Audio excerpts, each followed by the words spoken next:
Do you need some support for your ball gown to make your skirt as ultra as it can be? Why not make a crinoline to help you get that silhouette that your heart desires?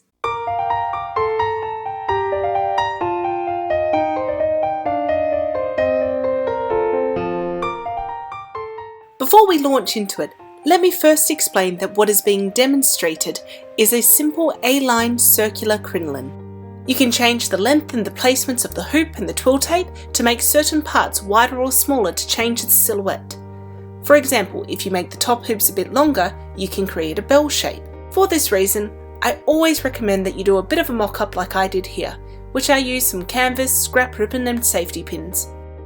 Let's dive on into it. What you'll need: elastic, twill tape, flat steel boning, bone casing, or bias tape as I'm using here, fabric. This is a polyester dupioni that has been given to me by the lovely people at Spotlight. Tailor's chalk, a marker, wire cutters, scissors, needle and thread, pins, sewing machine, tape measure, and tape. The first thing to do is work out the size of the bottom. This should aim to fall around mid-calf or so, not to the floor because you don't want to be tripping over it. I decided that I wanted the circle to have a radius of about 40 centimeters. Using an online calculator, I discovered that that equates to a circumference of about 250 centimeters. With chalk, I marked up and cut out from the fabric a rectangle of 252 centimeters long and 30 centimeters wide. This is going to be my bag at the base of the crinoline. I then ironed 1.5 centimeters in from both of the long edges. Then I folded it over and ironed the center. Back at the sewing desk, I pinned the two short edges together, right sides facing each other, and sewed it with a 1 centimeter seam allowance. Turning it right side out and folding it in on itself, I pinned the top edges together. I then mark with some other pins 8 points, all equal distance from each other. I do this by pinning a starting point, in this case the seam line, then I find the halfway point, then the quarter points, and then the middle points between all those pins. It might sound confusing, but you do it by just folding fabric in on itself and matching up the pins that you've already placed in. Next, I cut 8 lengths of twill tape, all at 66 centimeters. This may vary depending on your height. I'm a whopping 5'4", so I'm quite short. As I mentioned before, I am going for an A-line circular base crinoline, hence why they're all the same length. Then at the marked pins, I add in a section of twill tape 1.5 centimeters in. Then the sewing of the hoop channels begins. For the topmost line, it's 0.5 centimeter from the top. For the second, it's 2.5 centimeters from the top. And for the third, it's 2 centimeters from the bottom. For all 3 lines, I leave an opening of about 20 centimeters. For the top of the twill tape, I just fold them in by 0.5 centimeter and sew it down. Next up, cut and sew together some elastic for your waist. Mark it up like you did before for the bag, 8 equally spaced points. Pin the twill tape to the elastic with a 1 centimeter seam allowance and sew.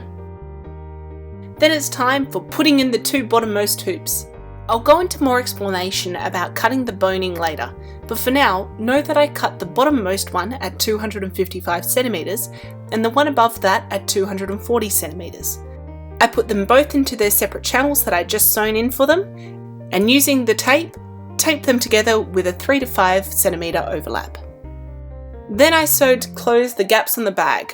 Side note, this is a bit of a tricky section, so you might need a second pair of hands to help. Now to mark up the other hoop placements.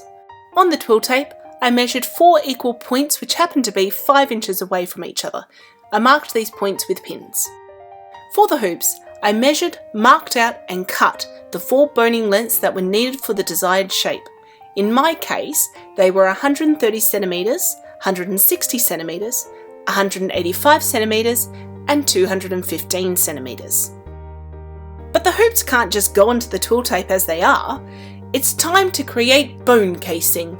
I used bias tape for this project, which worked well.